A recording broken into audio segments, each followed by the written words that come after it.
Kuala Nipah. Satu unit taksi berhenti di ujung jalan aspal di samping pagar tembok udang milik warga di kampung tersebut. Dua orang pemuda tampak keluar dari dalam mobil sewa itu lalu berjalan beriringan menapaki jalan berpasir. Debur ombak dan semilir angin mengandung zat garam pun mulai terasa di telinga dan menerpa wajah kedua pemuda itu. Sensasi yang baru dia rasakan lagi setelah hampir 6 bulan dia meninggalkan kampung pinggiran laut tersebut. Salah satu dari pemuda itu menunduk lalu meraup pasir pantai dengan tangannya, kemudian mencium tanah berpasir tersebut. Kuala Nipah, aku datang lagi. Semoga kau masih ramah terhadapku, seperti dulu, saat ini, dan esok. Kata pemuda itu dalam hati dengan mata terpejam. Siapa dua orang pemuda itu? Mereka adalah Joe William dan Namora. Kedua pemuda itu mengunjungi kampung Kuala Nipah ini karena ingin bertemu dengan Maha Guru Tengku Mahmud Badarudin yang akan pergi meninggalkan kampung tersebut karena tidak ingin terlibat dalam masalah yang akan melibatkan dua muridnya dan lawan yang akan mereka hadapi. Setelah selesai melatih Tigor selama kurang lebih 6 bulan, maka sudah waktunya bagi dirinya untuk menyingkir dari hiruk-pikuk permusuhan antara kedua belah pihak dan memilih kembali ke kampung kelahirannya di Deli Serdang. Sementara itu, Namora hanya memperhatikan saja ulah Joe yang tampak sangat khusyuk dengan ritual yang dia lakukan. Ayo kita ke rumah kakek Tengku Mahmud. Tetap berada di belakangku, ajak Joe kepada Namora. Mereka lalu berjalan melewati gang rumah milik Tiara, kemudian berbelok ke kanan di mana di sana terlihat rumah berbentuk panggung dinding anyaman bambu dan berlantaikan belahan batang nipung. Suasana di sekitarnya sedikit pun tidak ada yang berubah, bahkan sarang tawon di sebatang pohon pun masih ada di sana. Dan Joe memiliki banyak kenangan pahit dan manis dengan sarang tawon tersebut. Begitu mereka hampir sampai di rumah tersebut, Namora tampak sangat waspada dan berdiri di tepat di belakang Joe. Namun, matanya sangat liar memperhatikan di sekelilingnya. Kakek Tengku, Joe pulang kek.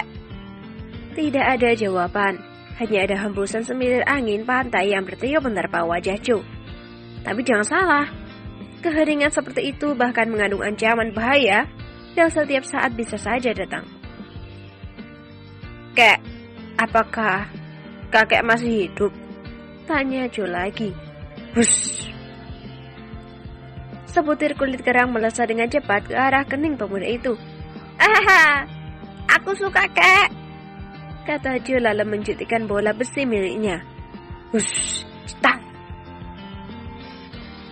Bola besi yang dihentikan oleh Joe tadi bertabrakan di udara membuat kulit kerang yang datang tadi hancur berantakan. Kini terlihat bola besi itu terus meluncur lalu amblas di tiang menyangga bagian depan rumah panggung tersebut. Hush, star, mati kita, lari Namora! Teriak Joe sambil menanggalkan tas ranselnya kemudian lari pontang-panting ke arah pantai. Melihat ratusan tawon mengejar ke arahnya, Namora juga tidak tinggal diam. Dia juga segera melarikan diri pontang-panting, kemudian menjeburkan diri ke dalam air laut. Hahaha, anak jin Iprit, rasakan bagianmu. Itulah kalau kurang ajar dengan orang tua. Tampak seorang lelaki yang sudah sangat tua keluar dari dalam rumah tertawa terbahak-bahak, melihat ke arah Joe dan Namora yang sudah menjeburkan diri ke dalam air laut. Dia tahu bahwa percuma saja menyerang Joe tidak mungkin berhasil, karena Joe ini menguasai seluruh ilmu yang dia miliki. Bahkan, Joe juga menguasai dengan sempurna ilmu silat yang dikuasai oleh mendiang kakek Malik. Jadi, bisa dikatakan bahwa apabila terjadi pertempuran, Tengku Mahmud pasti akan kalah dengan Joe di samping usia pula.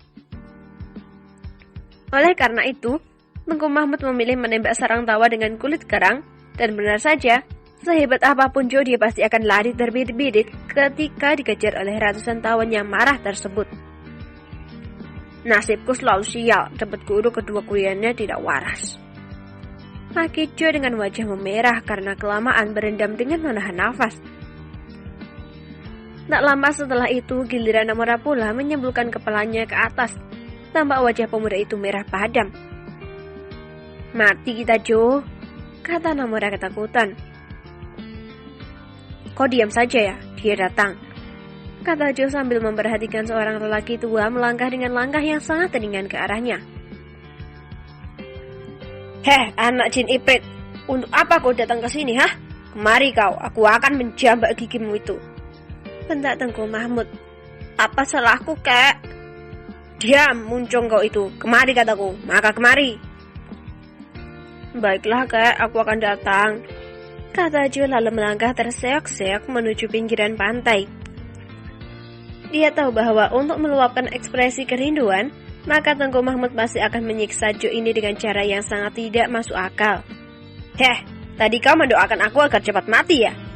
tanya Tengku Mahmud begitu Jo tiba di hadapannya. "Sumpah, tidak, kek. Jo hanya bertanya apakah kakek masih hidup," kata Jo sambil mengatur jarak. "Sama saja, itu berarti kau mendoakan aku cepat mati." "Lah, kok ke situ? Konteksnya sudah berbeda lah, kek," elak Jo sambil menirukan gaya Tengku Mahmud yang mencak-mencak. Namora yang melihat kelakuan dua lelaki berbeda usia itu menyeringai sangat jelek. Entah ekspresi apa itu, entah senyum atau tawa, ya jelas ekspresi wajah Namora sangat jelek. Persis seperti orang kebelet buang air besar. "Pokoknya ya begitulah, hukuman harus dijatuhkan. Sini kau anak jin," perintah sang guru. "Mati aku," kata Jo dalam hati. Dia lalu berjalan mendekat ke arah Tengku Mahmud dengan wajah penuh kepasrahan. "Sini kau jin iprit." "Aduh, kek, jangan, kek.